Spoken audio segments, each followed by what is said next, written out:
Welcome, everyone, to the Pawsitive Veterinary Dentistry Podcast, the podcast dedicated to helping veterinary professionals like you elevate patient care through better dentistry, better diagnostics, and better decision-making. I'm your host, Benita Altier, licensed vet tech specialist in dentistry, and the creator and founder of Pawsitive Dental Education. Whether you're listening in a general practice setting, specialty, academia, as a student, or just beginning your career in veterinary medicine, this podcast is intended for you to give you practical, real-world insights. Today's episode focuses on a disease that many of us in practice find both heartbreaking and challenging to manage: chronic feline gingivostomatitis, or FCGS. This is a debilitating and painful condition for cats, and it can be equally frustrating for veterinary teams and cat caregivers who are trying to help these pets find relief. For many years, FCGS was thought to be simply a severe response to plaque or dental disease, but more recent research has shown that this condition is far more complex, involving an immune-mediated response, possibly chronic viral infection, and even changes in the oral microbiome. To help us better understand this disease and how we can help these patients, I'm excited today to be joined by Dr. Maria Soltero Rivera. Dr. Soltero Rivera has been involved in advancing our understanding of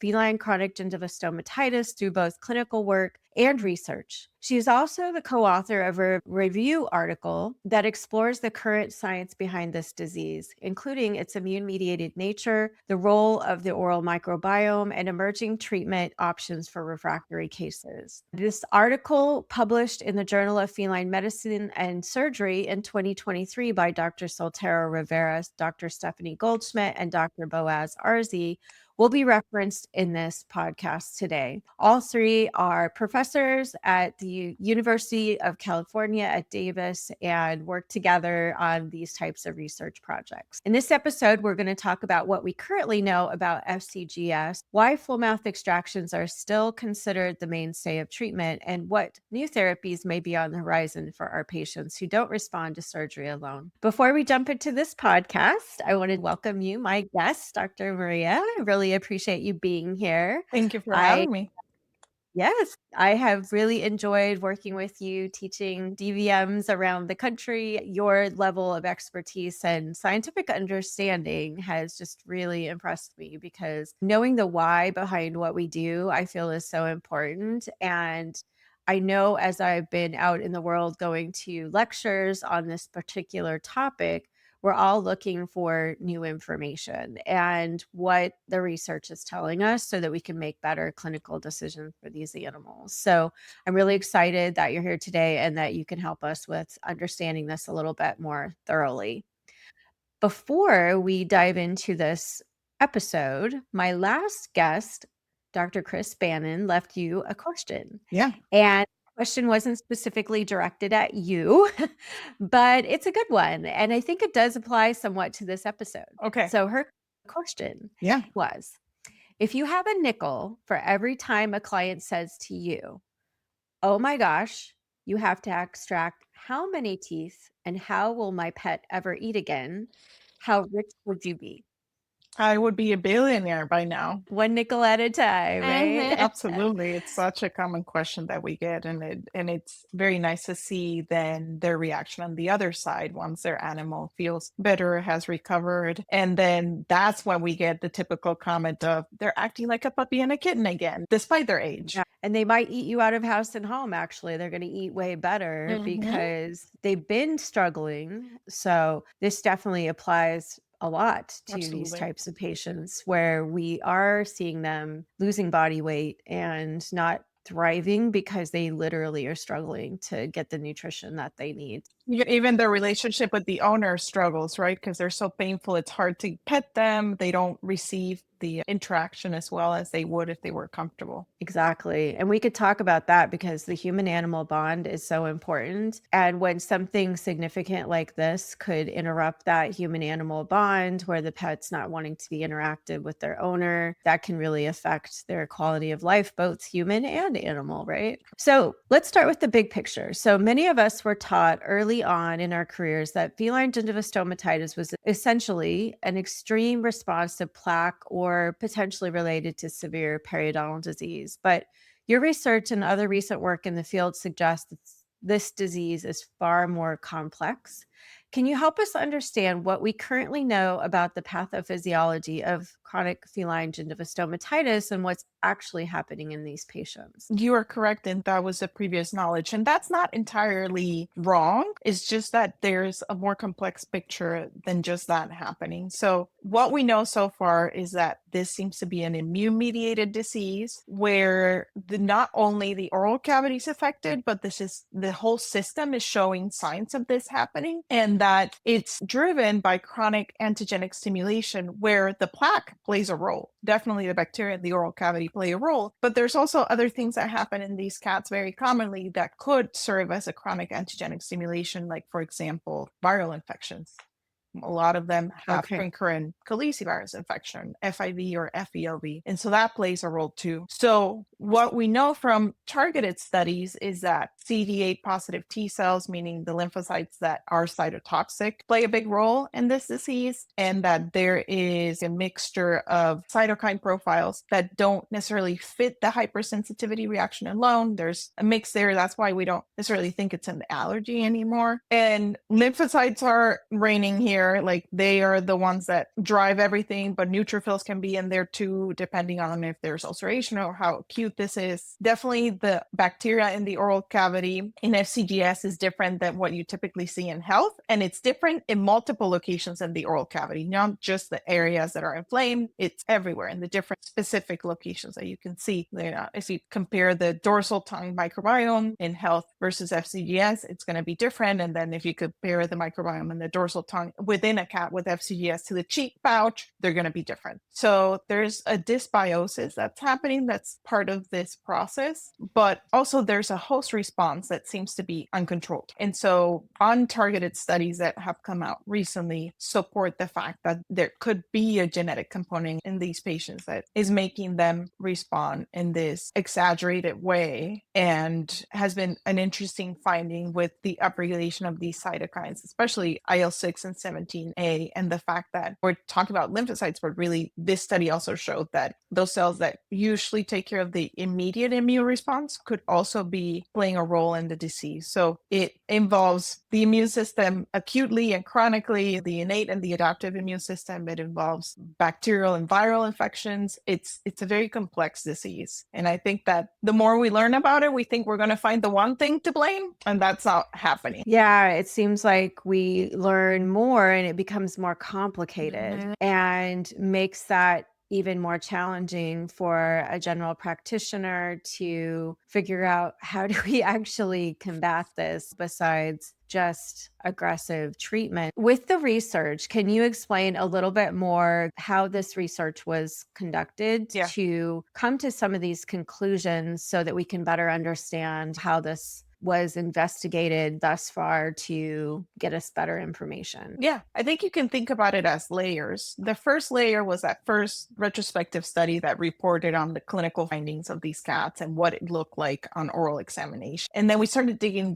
deeper and said, okay, what do biopsies from these cats look like? And then there was the explanation of what these biopsies look like in histopathology, but then there was also the explanation of how cats responded to certain treatments, including antibiotics and maybe like steroids. Then there was also, and these happen in different timelines, the explanation of what do we see on the dental radiographs of these cats. And so that kind of helped complete the picture of, yes, it's not only the soft tissues that are affected, the hard tissues are also affected, the teeth are affected, because we see that these cats, all of them have periodontal disease, usually more moderate or severe, and 50% of them will have tooth resorption or root tips. So now we're better understanding what's happening at the soft tissue level, at the hard tissue level. How do we go about the treatment and what the clinical behavior of the disease is? And then people started taking it further, saying, okay, now we take the biopsy and now we're going to look for specific things. We're going to look at CD4 positive cells, CD8 positive cells. What are the cytokines that are there? What are the toll-like receptors? And then somebody said, oh, wait, but what happens in the blood? And so then the blood was looked at. And then we found out that they are, and this was some of the early work, but the hyperglobulinemia that we typically see on these cases, it was confirmed. And then people said, oh, but wait, there's molecular studies that we can do that are untargeted, meaning we don't choose to look for certain things. We let all the genetic information in there tell us the story. And so that's when we started looking at DNA sequencing and RNA sequencing for these patients, trying to figure out what's there in infectious diseases, in terms of infectious diseases, which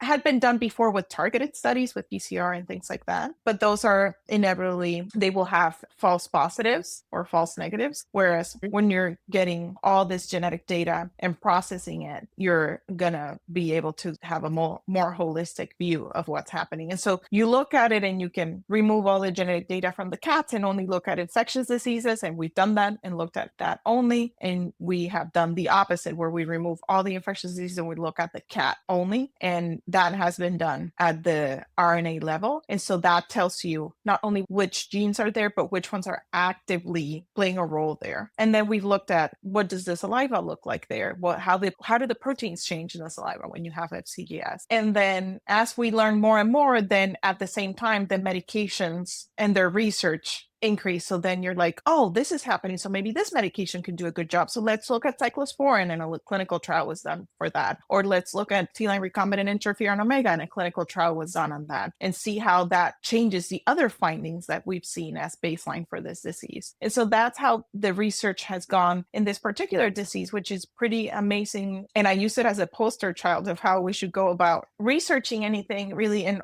oral medicine, because we've done a pretty good job over the last 3 decades trying to figure out this disease and how to improve the quality of life of these patients. Wow. 3 decades of research, and it's brought us to this point and answered some questions that were really unanswered for years and years and years for these kitties, right? We were very confused about this. So when we think about gene expression or these specific cats, you talked a little bit about potentially familiar lines having higher incidence of this condition. What have we learned from that in regards to cats that are genetically related? Good question. So in order to determine that, we would need to do genetic studies in populations of cats of the same breed, affected and unaffected. And those studies are not out yet. We've had suggestions of cat breeds that are typically seen more commonly in these studies of FCGS that could potentially then lead you to think that there's a familial predisposition. Usually when you see common breeds being represented, you can't help but think there has to be some sort of genetic link. I think the strongest genetic suggestion that we have found so far is this last study looking at the host response at the RNA level with that upregulation of IL-6 and 17A and the myeloid lineage cells. That was pretty strong evidence that we may have cats that are genetically predisposed to having these dysregulated immune responses in response to chronic antigenic stimulation, which could be viral or it could just be anything that's in the oral cavity microbiome wise. So I think that's those two things are pretty strong suggestions. And I think the next step would be to do genome studies where, again, you compare the population of interest with and without the disease and see if there's any genetic variations that are picked up, and that could explain the biology behind the disease too, because it could be something random, right? And it might not be related to the biology of the disease. So you have to make sense of that in the context of what we know about the disease already. Right. Is there specific breeds that we know of now that we feel could potentially be on that list of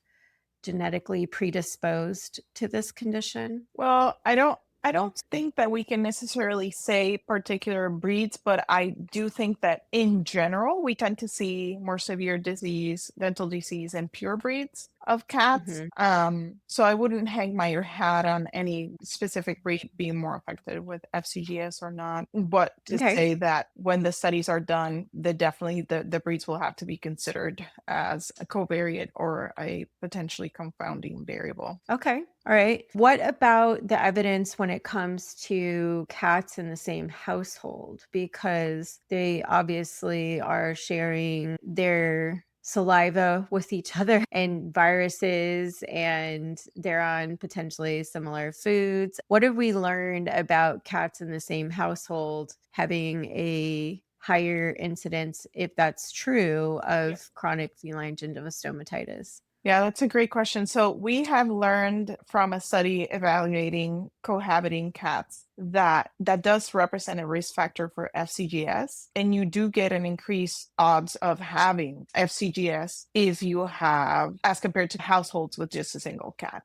The study showed, it's pretty remarkable, that for each additional cat in the household, there's an increased odds of FCGS by more than 70%. Wow, Yeah. that's So tremendous. that's a real number. Yeah. Yep. Wow. And that's what I understood as well, because it's unusual, but when you have multi-cat households and then you find one where they seem to just be having a rash of this same condition amongst their cats, it just makes you wonder. And then we're having to consult with these clients about some pretty significant treatment to No. make these cats comfortable and improve their quality of life. And if it's affecting more than one of their cats, that can be quite significant for them, especially financially, trying to deal with more than one having a similar issue. And we maybe don't know, but if they are a multi-cat household and they are related genetically, that could be even more increase in the incidence of It could be. The increased risk in shared households brings up the question of, could it be that there's enough stress that makes for opportunistic infections to happen, or is it like a shared infectious disease that everybody has? Or is it that the antigen is there and the susceptibility depends on the cat, but if you have enough of them, you're going to find the susceptibility. So anyway, those are things that have come to mind when we talk about the results of these studies. I've often wondered if a vaccine could be developed to prevent this condition. Good question. I think in the context of the role of feline calicivirus in this disease, that could be something to be thought about. Also, in general, a vaccine for viral infections could go a long way, but we would need to see the clinical trials, because I don't think we've been able to firmly say that those are needed to elicit the disease, or if they just have disease modifying properties and affect the prognosis of the patient. It's a standing, lingering question. Okay, that would be amazing if that would be, because we're always looking for the quick fix or the preventative, right? Because we never want them to get into this We don't want to get situation. to here. Yeah, exactly. So if we can prevent it altogether, that would be ideal. Yeah. And that could be something in the future with cat breeding programs for these purebred kitties. If there was some sort of genetic marker, which forgive me for not understanding genetics. No, that you're absolutely right. And You're at the exactly research thinking of level, the right way. Absolutely. that we You could check. Yeah. right, prevent breeding ones that would be more likely to pass that genetic marker on to their offspring. Correct. That would be the goal. But even so that's super early on. If we take it a little bit later, what are the things that we need to look at in cats that could give us a clue that this is where they're trending? That's another Right. question that I've aimed to try and answer with some of my research, is what comes before FCGS? Because it's hard to believe that something that affects the hard tissues that way would be coming up acutely, of acute onset, right? To have an effect on hard tissues, you have to be there for a little while. So what comes before FCGS? And I think we're starting to figure out what that is. And in one study that we did here looking at aggressive periodontitis in young cats, we found that a certain percentage of them, minority nonetheless, but still will go on to develop FCGS like lesions. And so my question is, do you have aggressive periodontitis before you have FCGS? And so we have to do further studies on that to see, because then you are going to want to be more proactive about the treatment of aggressive periodontitis and follow it up more closely and make sure that we don't get to that point of uncontrolled, more diffuse inflammation, because aggressive periodontitis is only affecting the periodontal tissues, but with FCGS, you have that extension of the inflammation beyond the mucogingival line to affect the other non-keratinized tissues of the oral cavity. Right. That brings up two questions I have for you. One is that I think there's still a lot of confusion out there when a general practitioner is observing clinical signs in the mouth of a cat, that they want to call it stomatitis or chronic feline gingivostomatitis when we're just dealing with something like gingivitis. Could you best define for us how a general practitioner can discern the difference between what we would call gingivitis versus no, it's actually chronic feline gingivostomatitis and the Absolutely. things we need to look for? Oh, absolutely. So I think the thing to know is that gingivitis and periodontitis is confined to the periodontal tissues, right? So gingiva, velar bones, the periodontal ligament, those are the periodontal tissues. But in feline chronic gingivostomatitis,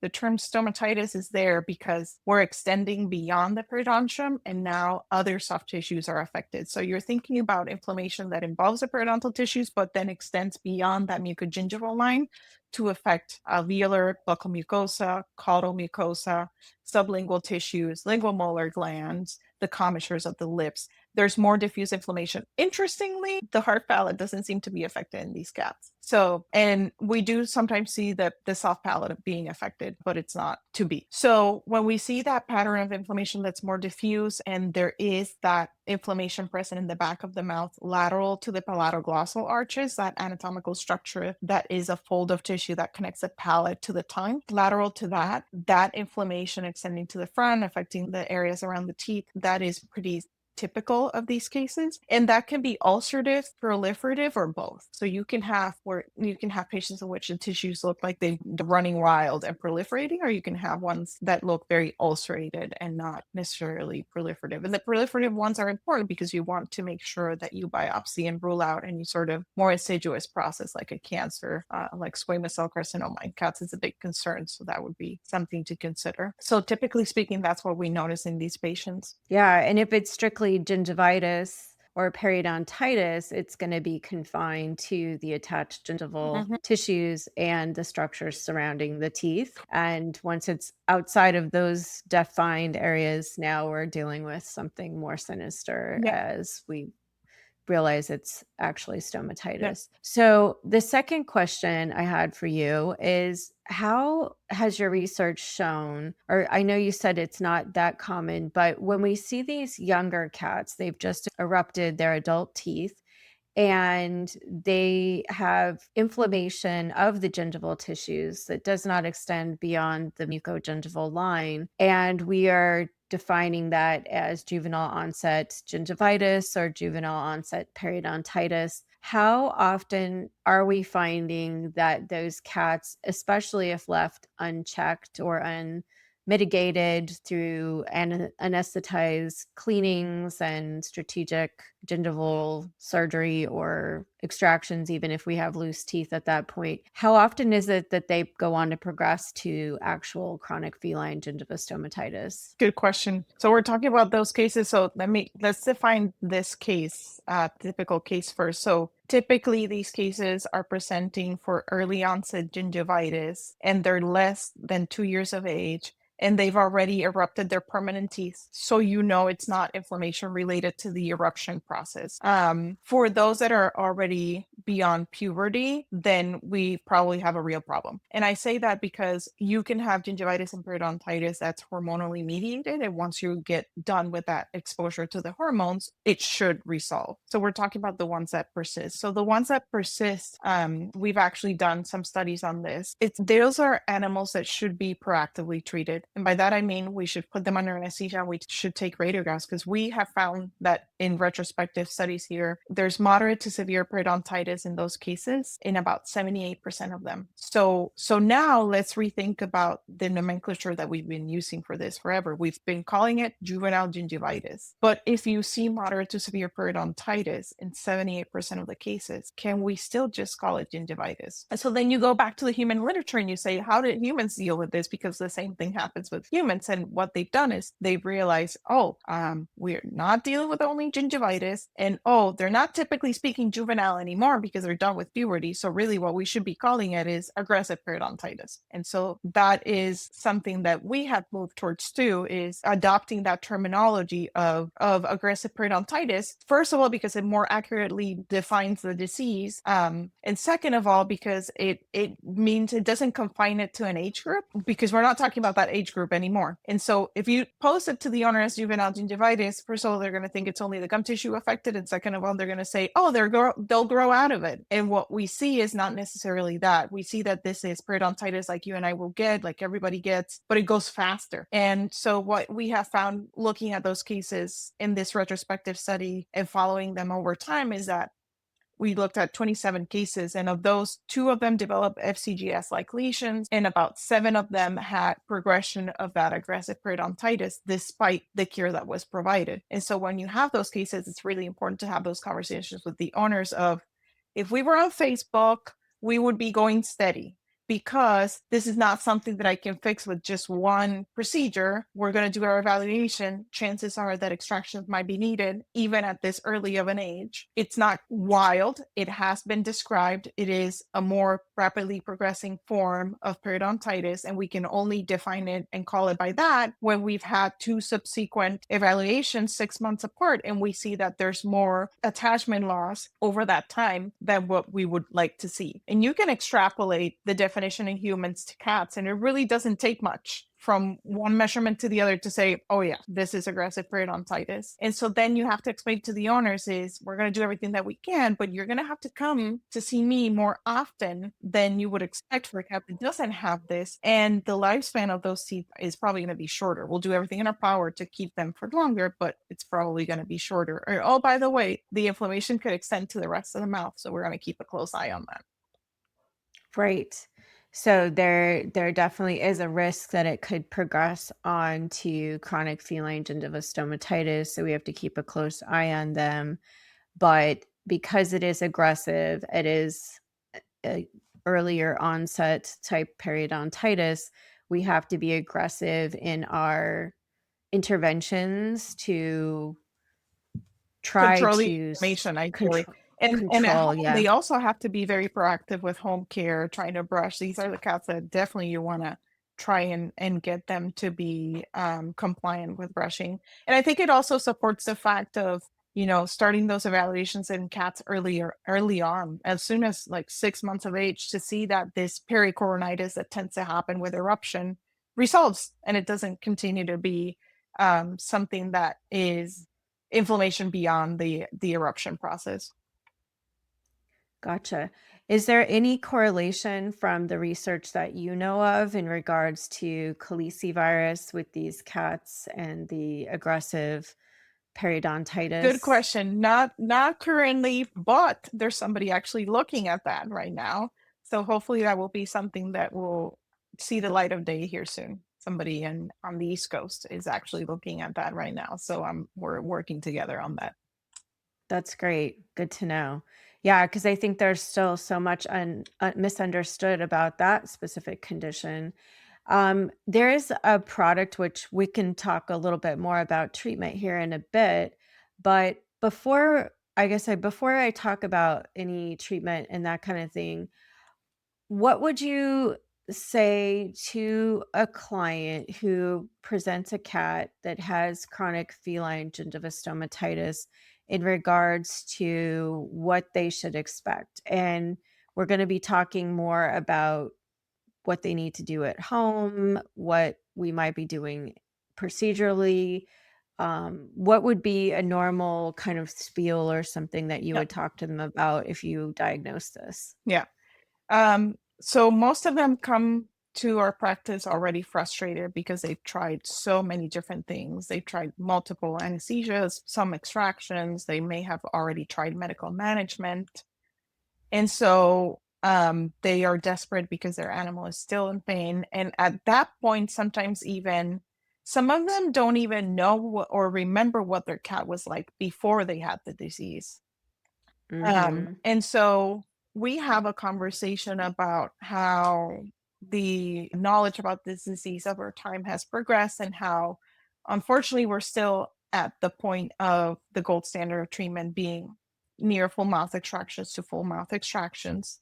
And I try to explain to them, because this is a misconception that I think a lot of owners come in here with, it is that they think that we're extracting teeth just to extract them. And though it is true that we end up doing extractions of sometimes some healthy teeth, the reality is that there's so much dental disease in these patients that the extractions are needed just based on that, for the tooth resorption that we see, for the root remnants that we find, for the moderate to severe periodontal disease that we find in these patients. Just that alone is justification for extractions in these patients.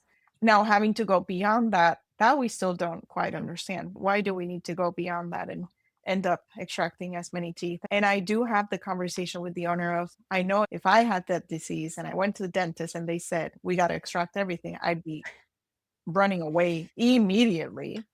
So I don't expect them to subscribe to that message immediately, but I do quote the information that we know from multiple studies on the surgical management of this disease that have repeatedly found that about 70% of patients will have a desirable outcome, whether it is complete resolution of the inflammation or at least improvement of their clinical signs. And we've seen that repeatedly from different institutions looking at this. That is, to me, convincing evidence. Could we be doing better? Oh, absolutely. And that's what I'm working towards, trying to get to the point where we don't have to extract the healthy teeth, but we're not there yet. So at the moment, that's the one solution that I can, or the one treatment that I can propose that will give us a good chance of improving the quality of life of the patient. And so that's usually what I try to explain to the owners. And to be fair, most of them, by the time they come here, they've heard about full mouth extractions or partial mouth extractions. Right. So there is a risk that it could progress on to chronic feline gingivostomatitis. So we have to keep a close eye on them. But because it is aggressive, it is earlier onset type periodontitis, we have to be aggressive in our interventions to try to control. Yeah. They also have to be very proactive with home care, trying to brush. These are the cats that definitely you want to try and get them to be compliant with brushing. And I think it also supports the fact of starting those evaluations in cats early on, as soon as like 6 months of age, to see that this pericoronitis that tends to happen with eruption resolves and it doesn't continue to be something that is inflammation beyond the eruption process. Gotcha. Is there any correlation from the research that you know of in regards to calicivirus with these cats and the aggressive periodontitis? Good question. Not currently, but there's somebody actually looking at that right now. So hopefully that will be something that will see the light of day here soon. Somebody on the East Coast is actually looking at that right now. So we're working together on. That's great. Good to know. Because I think there's still so much misunderstood about that specific condition. Before I talk about any treatment, what would you say to a client who presents a cat that has chronic feline gingivostomatitis in regards to what they should expect? And we're going to be talking more about what they need to do at home, what we might be doing procedurally. What would be a normal kind of spiel or something that you would talk to them about if you diagnosed them? So most of them come to our practice already frustrated because they've tried so many different things. They've tried multiple anesthesias, some extractions. They may have already tried medical management. And so they are desperate because their animal is still in pain. And at that point, sometimes even some of them don't even know or remember what their cat was like before they had the disease.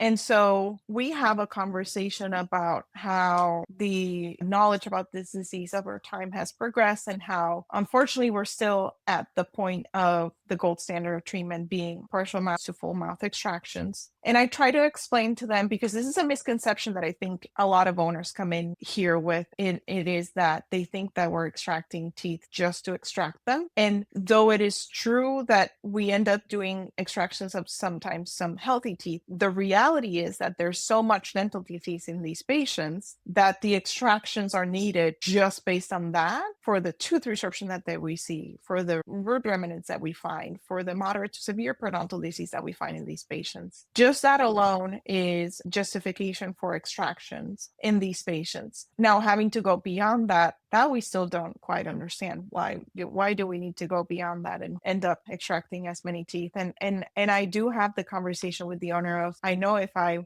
had that disease and I went to the dentist and they said we got to extract everything, I'd be running away immediately. So I don't expect them to subscribe to that message immediately, but I do, quote the information that we know from multiple studies on the surgical management of this disease that have repeatedly found that about 70% of patients will have a desirable outcome, whether it is complete resolution of the inflammation or at least improvement of their clinical signs. And we've seen that repeatedly from different institutions looking at this. That is, to me, convincing evidence. Could we be doing better? Oh, absolutely. And that's what I'm working towards, trying to get to the point where we don't have to extract the healthy teeth, but we're not there yet. So at the moment, that's the one solution that I can, or the one treatment that I can propose that will give us a good chance of improving the quality of life of the patient. And so that's usually what I try to explain to the owners. And most of them, by the time they come here, they've heard about full mouth extractions or partial mouth extractions at least once before, so they're not completely adverse to it. I still give them the spiel, as you say. So I just have to assume that they know everything. I kind of do the opposite. I say, let's pretend like you don't know anything about this disease and let's talk. Right. Just start from the beginning and explain. Yeah. And then we talk about expectations too. If there's FELV, FIV in the history, we know that those tend to have more of a guarded prognosis. Probably the disease is modifying the prognosis. And so we talk about that too. And we talk about if we fall in that 30% of cases that don't respond to whatever we do, there are other options and we can cross that bridge. Usually by then their cognitive load has been reached. So I try not to overwhelm them with what happens if they're refractory, but I do mention it because 30% of refractory cases, that's a real number. That's not 5%. So I mention it to make sure that they keep it in mind. That's a possibility. They're coming to you to be the miracle worker at UC Davis, thinking that you have more tools in your tool belt, or definitely you have more knowledge than most on this subject. But still, it's hard to work miracles when we're still beyond the ability to have a simple cure. What would you want a general practitioner to know, since you're at the referral end of things and you're getting cases that have been through potentially years of management, medical management, maybe some surgical management? What would you want general practitioners to know to help avoid potentially years of things that aren't necessarily going to make that pet more comfortable? Good question. Gosh, I take my hat off with general practitioners. Their primary care practitioner has such a tough job to do. First of all, kudos to them for all their work. I think they do a fantastic job in trying to manage such a complicated disease and such hard conversations with the owners, right? Because, they come in for the first time with their animals not eating, and all of a sudden you basically whack them with this information of they have stomatitis and the gold standard of treatment is full mouth extraction, and that would surprise anybody. And yet that's the role, and they do it so well that by the time owners come here, they're almost like, please take all the teeth out, and you're like, wait, yes, we will probably end up doing that, but let's have the conversation first. So I think that overall general practitioners are doing a fantastic job at this, but I think that it's a conversation that I have very commonly with primary care practitioners is the fact that you have to treat the patient acutely, and then there's also the chronic treatment. Acutely, you have to get the patient to feel better. And so then pain medications are necessary. Sometimes antibiotics are necessary if there's secondary infection. We try to be very judicious with our use of antimicrobials, but the tissues are abnormal. They can get secondarily infected, and we know that a certain percentage of patients, roughly around 30%, will show some response to antimicrobials. It is a transient response, nonetheless, but it could help the patient wait until they can get to the extraction period. And then there could be a role of using anti-inflammatories even before extractions, again, to improve the quality of life of the patient before before they get to the extractions. So consider that acute timeline of the disease and manage that, right? Other things to think about now with the current literature is the fact that a lot of them can have esophagitis. So maybe treating for that would be a good idea acutely to help them feel better. And then newer data suggests that maybe they also have tracheal bronchitis, but that study didn't look at viral infections in those cases. So I wonder if it's secondary to that, because we do see that those upper airway viruses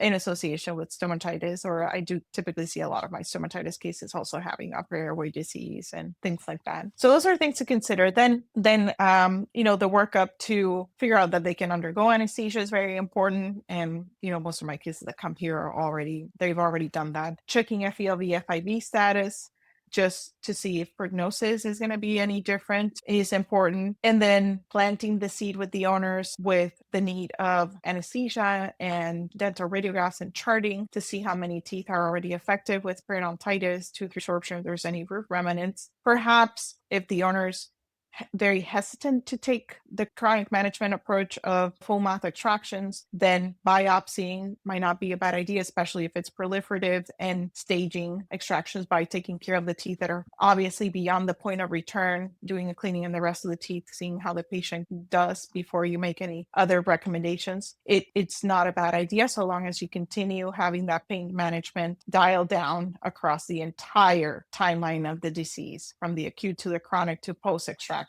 until the animal's doing better. I think that's very important, and just making sure they're keeping up their weight and managing their nutrition accordingly. And then also we have conversations about the reality of performing full mouth extractions in primary care practice. And my take on this is the following. I think that in an ideal world, full mouth extractions would be done in, less than 3 hours, ideally, right? And that's a hard ask. That's a hard ask for somebody that's not doing this every day, to get to the point that you're so proficient that you can do it so quickly. So I sometimes just say to primary care practitioners that you need to be realistic with what you can do. You self-evaluate and you say, can I get to that point? If I get to that point, go for it. If you're not getting to that point, then refer them, because in that period of time that you do that full mouth extraction, you can help so many more patients by seeing your regular appointments and doing the work that you are proficient and efficient at, that you're better off doing that, to be quite honest. The other option is that, if you're not going to be able to do it within a reasonable amount of time, stage them. If the patient's not systemically healthy, I wouldn't necessarily have that as my first option. I would try to get everything done at once with the appropriate monitoring and expertise. Maybe, hopefully, anesthesiologists could be involved, but staging should not be frowned upon. I think that if it's done with the appropriate communication, handling with the owner, and with the patient's best interest in mind, I think that should be a valid option. Wonderful. I know that in the past, there has been some thoughts in regards to caudal mouth extractions versus extracting the canine teeth. If the gingival tissues are quiet around the canine teeth, or if they are not quiet and they are inflamed, do you think that that's a potentially appropriate treatment when we're talking about extractions for a general practitioner to start with caudal mouth extractions? Yeah, that's a good question. And that's our treatment approach here. If we see that the inflammation is limited to the premolars and molars, and the incisors and canines are otherwise healthy on radiographs and charting and not significantly impacted by inflammation, we can start with the caudal mouth extractions. We just haven't run the data to see how many of them return to complete the full mouth extractions. We should definitely do that. But anecdotally speaking, I feel like a lot of them do. So I do tell the owner, if we can manage this financially and you can come back for the monitoring, I'm all for this attempt. But know that a lot of people do come back to finish the full mouth extractions. And some people are even happy with getting 6 more months out of the maxillary canines and mandibular canines as functionally important teeth. And I'm all for that too. I'm in the business of trying to save teeth. So with appropriate communication and management of expectations of the owners, if it's the right patient, I think it's a good idea. Right. And potentially would then set them up for that staging idea. When do you think it's inappropriate to not be aggressive and just go for full mouth extractions as soon as the disease is diagnosed? Hmm. Gosh, I'm more of a gray zone kind of person with adequate communication with the owner. So, when would I think it's inappropriate to not go straight to full mouth extractions? I think in my case, I can tell you an example. In my case, it would be the cat that has been managed with steroids for 2 years, and I see open the mouth and I see obvious tooth resorption, feline resorptive lesions, or I see obvious gingival recession and root exposure, and I see obvious disease there that's present and the animal is hasn't had that handled yet. I think that to me is a no-brainer. Sure. And potentially, if the animal's not eating well, right? If they are losing body weight and there's no other reason that we can contribute to body weight loss. And with cats specifically, I know how incredibly difficult it is to get them to lose weight on Absolutely. purpose, trying to control their calories and increase their exercise. If you have a win with losing weight in a cat because you're trying to, that's amazing. But usually, if a cat presents that we see they've lost a pound in the last 6 months, we start to get really concerned about something else systemic in the body. But in cases where it's specifically obvious that the mouth is a problem and they want to eat, but they're just so painful they can't eat, Absolutely. that it may become more urgent that they do more aggressive treatment, which Yep. could be full mouth extractions. Does that sound right? That sounds absolutely right.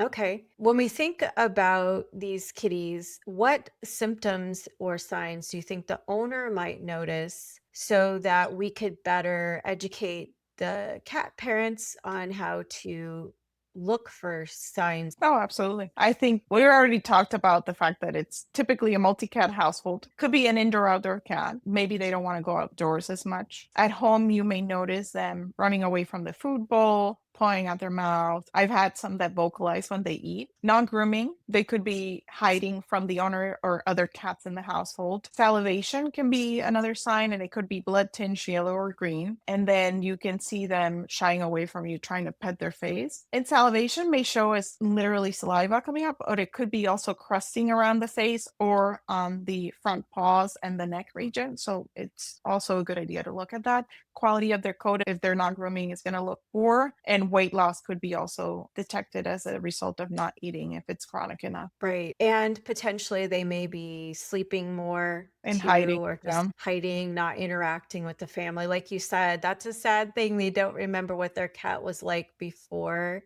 it Yeah. had this disease. That's And something that I brought up because I think that part of monitoring how they do over time has to do with looking inside the mouth. But the other very vital part that sometimes we undermine is how they're doing at home. And so, what I like to do with owners, and this is based on research that we've done with a collaborator that is working on stem cell treatment for these patients, is getting a good understanding of the behaviors that went away when the disease started. So, we can look at those specifically over time and see if they will come back. And that will tell us, that will make something that can be very subjective become more objective and really help us track their quality of life at home, because sometimes that will improve before the oral cavity improves. interesting. And just seeing the improvement in the behaviors that they did have before the disease could really be an indicator that their quality of life is improving as well, right? Okay. So if full mouth extractions are done, and let's say a cat comes to you, and that's where we're at with things, hoping for a cure, do you guys have any specific things that you do that are, you feel, new medicine, cutting edge, or something that you feel is important? I remember hearing that if any tooth root fragments are left behind, or if we don't curette out the alveolus to get all periodontal ligament fibers out, that we could be dealing with refractory cases because there's some portion of the tooth that's still there, and maybe misinformation regarding any of that. What do you have to tell us about specifically when the surgery is done, technique wise, that's Yeah. important for these kitties? I think that you're spot on. I think that post-operative radiographs or imaging in general is absolutely necessary to make sure you don't leave any tooth material behind. And we don't have a good explanation for why that happens, but sometimes refractory cases come in, and the first thing we want to do is some form of imaging to assure that there's no tooth material left under the gum line, because some of them will respond by just managing that. And so that's important. And again, I can't emphasize enough the need for pain management post-op are done and until the inflammation goes away, because this is a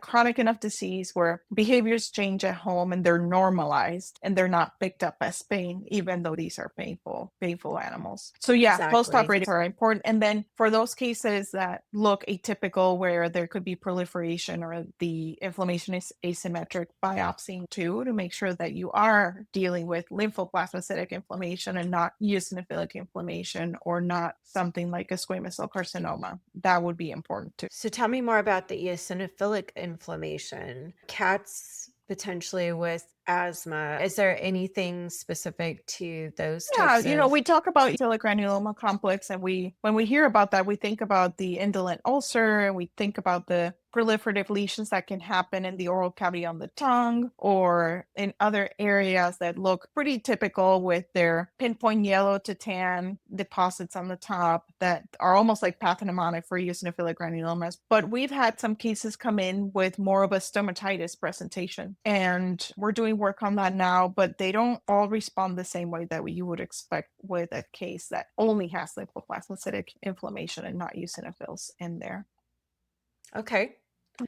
Now, you mentioned cases where cats have maybe the trifecta. They have periodontitis leading to bone loss and tooth attachment, loss of periodontal ligament. They may have stomatitis, which is the topic of the day, but also tooth resorption. We are just talking about not leaving any tooth remnants behind, but what if someone discerns that there's type 2 resorption on a tooth in a cat's mouth that also has chronic feline gingivostomatitis? Do you still recommend doing crown amputations? In these cases, typically what you see is type 1 resorption in general, because that's the resorption that we see in association with inflammation. But we see enough stomatitis here that we have seen cases with type 2 resorption, which is typically around the maxillary canines and non-inflammatory in nature.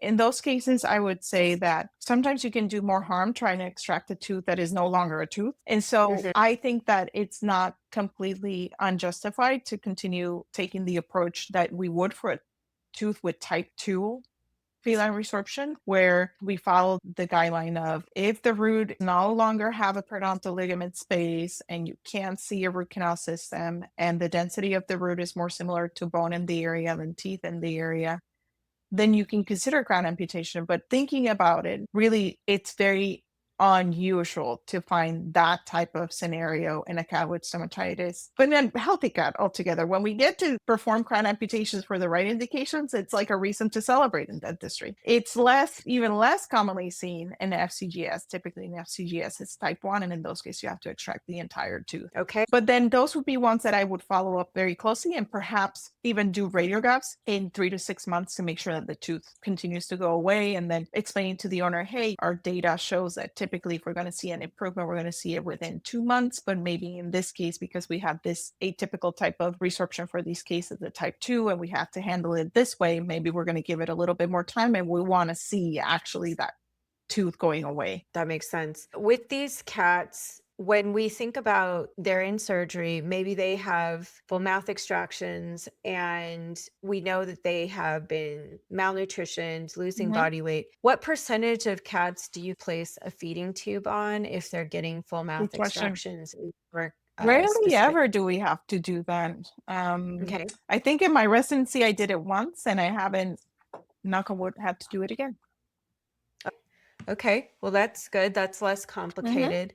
What if they do go home and they're still not doing well, or they're still not eating? Would that be something that your primary care practitioner should consider, getting them back in and doing a feeding tube placement? Yeah, gosh, it happens so infrequently that it's not the mainline conversation that I have. I think usually stronger pain management would be my first go-to before I recommend a feeding tube. But I do know that some practitioners are firm believers of bypassing the oral cavity with a feeding known to help with the control of inflammation. To my knowledge, there are no studies to necessarily support that, but I remember a person saying this to me before in our college. They're firm believers of bypassing the oral cavity to promote the healing. Right. I remember a cat in my general practice setting that had just horrible chronic feline gingivostomatitis, and we did full mouth extractions, and it became just a refractory case that we were struggling with. And I think, if I remember correctly, we may have tried some cyclosporin, but this cat was so head shy, mouth shy. It was also super thin, hadn't been eating well for a very long period of time leading up to the full mouth extraction surgery. And we did place a tube and was able to then give the cat better, consistent nutrition, as well as the oral antibiotics and other medications. And I remember that cat specifically getting rapidly better when he got more consistent nutrition. Do you have any other suggestions, given your experience with these cats, Yeah. on how to get them more consistent nutrition Yeah. as they're recovering from something like full mouth extractions? Yeah. So barring any other systemic diseases that would determine what they should be eating, I think I've had better experience with, well, softer foods for sure, high caloric diets, and small meals multiple times a day rather than trying to give them a whole lot of food.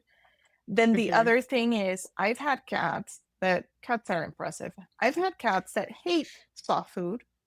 And even Yes, they post do. extractions, I've had to cross my fingers and hope that the hard food does not interfere with the healing, but they need to go back to hard food because that's the only thing they'll eat, even without having teeth. So I think the conversations Right. with the owners are so important. There's always you don't know those patients as well as the owners do. And so taking these cues that the owners give you is so important to bringing them back to their normal routine. Right.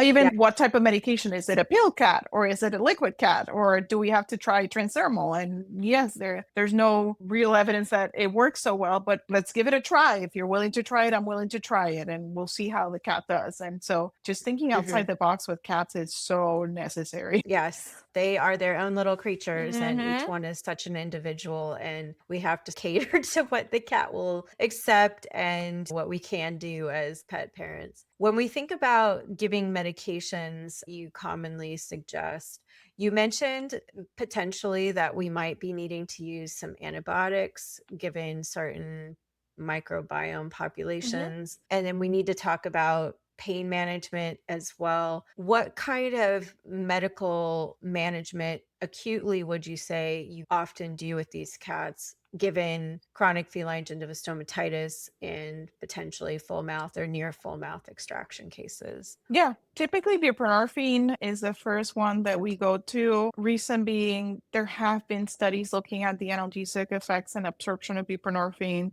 after buccal administration in these cats with stomatitis. And even though it had a lower bioavailability and shorter absorption half-life in that study, the animals did have an analgesic effect from it and was beneficial for them. So that's usually our go-to. But things like gabapentin could be another option. In the chronic setting where you're trying to manage them for enough time, something like amantadine could be an option. So, and then you hear about the newer forms of pain medication available for cats, that monoclonal antibodies that could be considered too. We don't personally use them, but we do see a lot of cases that come in on that medication, and they seem to have good, successful effects in pain management too. So then steroids will help to some degree. And NSAIDs I try to stay away from, just because eventually you may need to use steroids in these patients. And so you don't want to have a cat wait for a washout. Although even that washout period recently has become a little bit controversial. I still go by it, but some people now say that a washout is not even necessary. I find it things to consider. The things how medicine changes over time from how you're trained to where we are now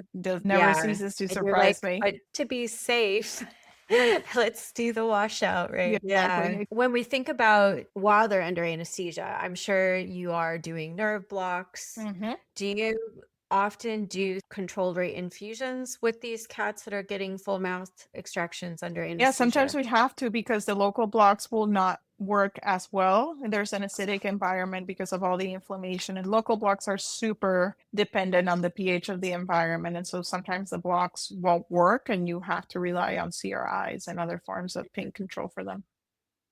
Great. And I talk about that a lot when I talk about nerve blocks because people think that they work no matter what, but often under these chronic Mhm. inflammatory states, we are up against a brick wall when it comes to having these types of drugs be our primary pain control. So, having other tools in the tool belt or other ways of providing the pain control that these cats need while they're under anesthesia and beyond, I feel is something we need to educate ourselves about more. So, Yeah. very good to know. So, when we think about preventing these cats from ever getting here, what is the future Mm. of research looking like that you Yeah. know about?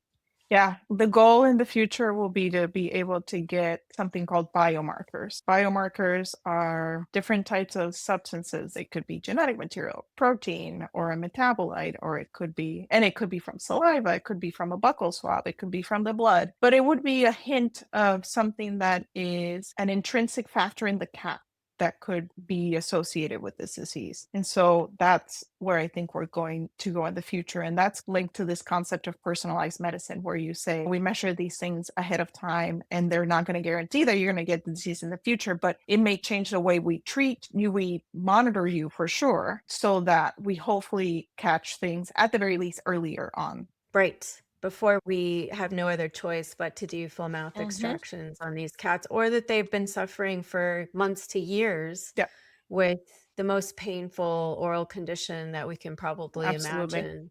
Yeah. Absolutely. Well, there's so many avenues to think about when it comes to this specific condition. When we think about some of the other products that are out there and available, what do you know about using a laser in the mouth of these cats? Yeah, good question.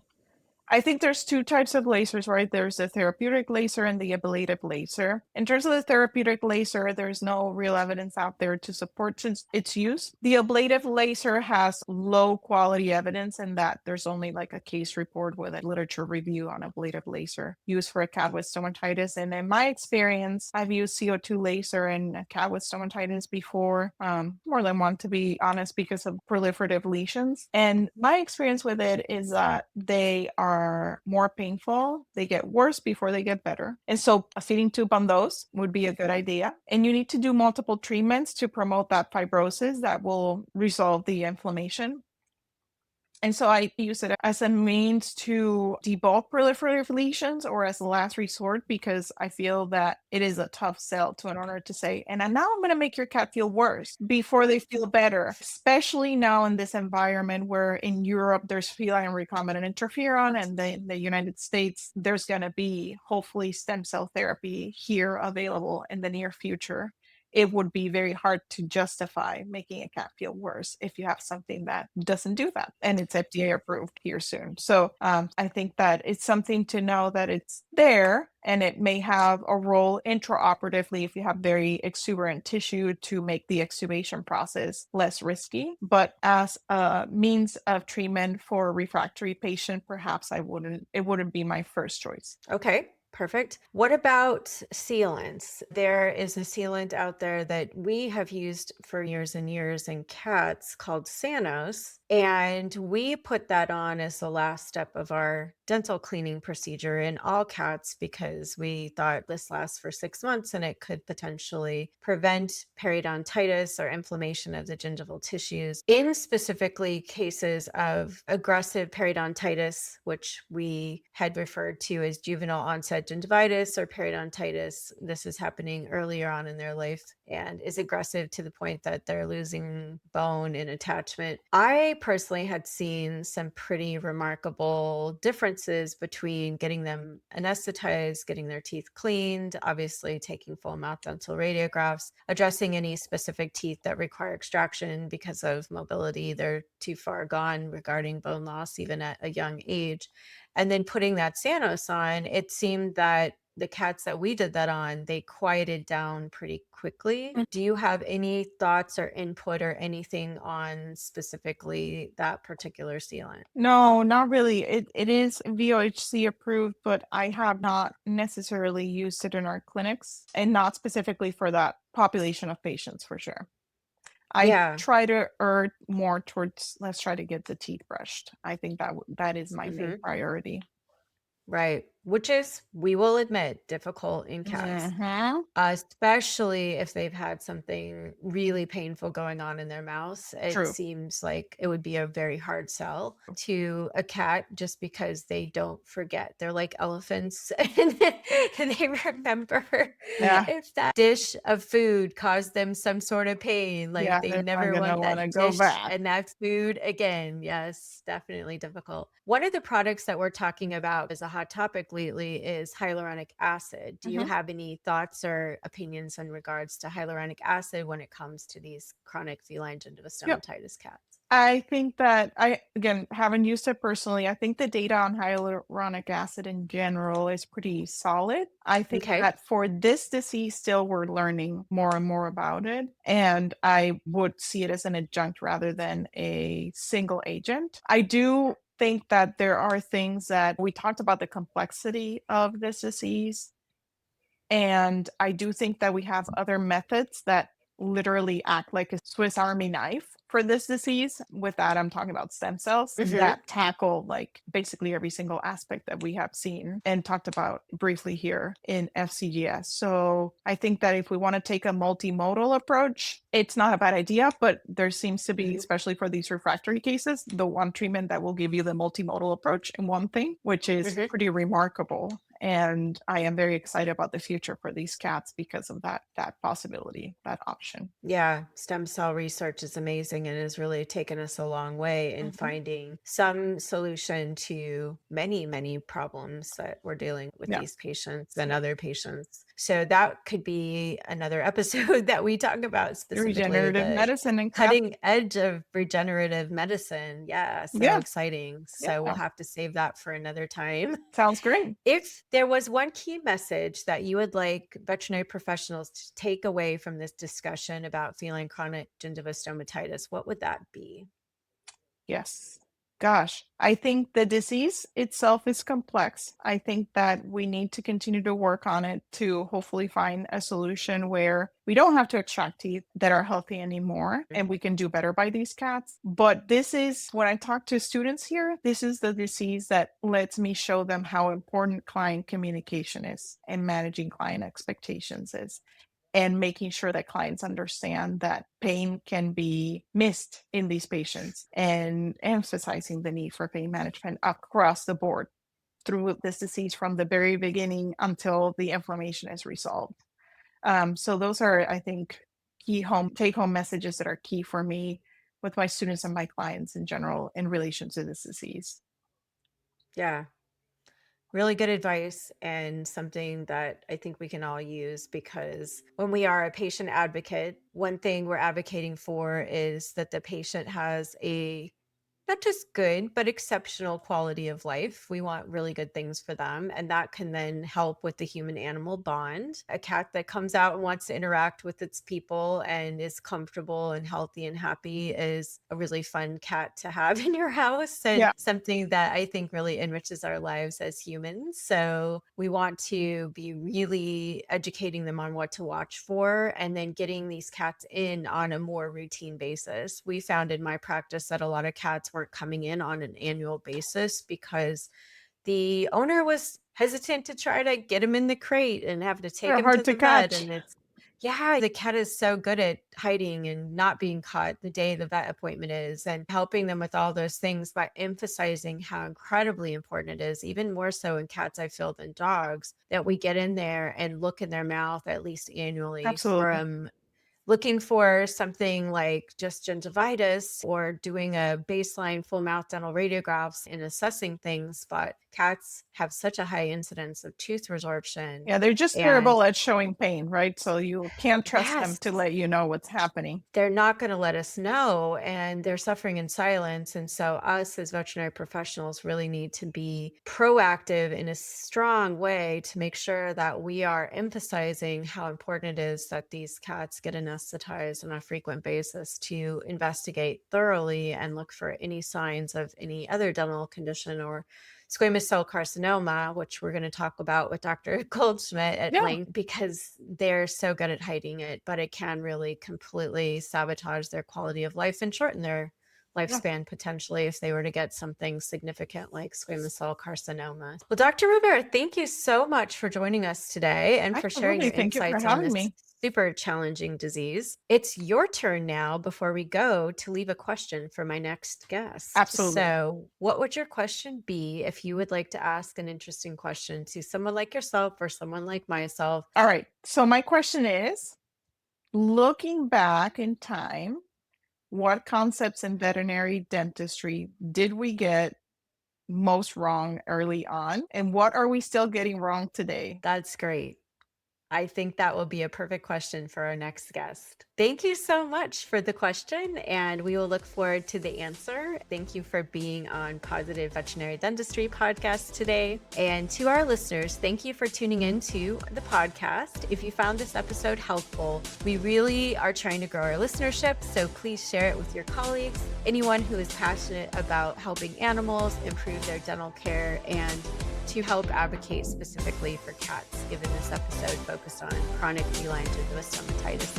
Until next time, keep learning, keep growing, and keep doing positive dentistry, making a difference for the patients that you care for.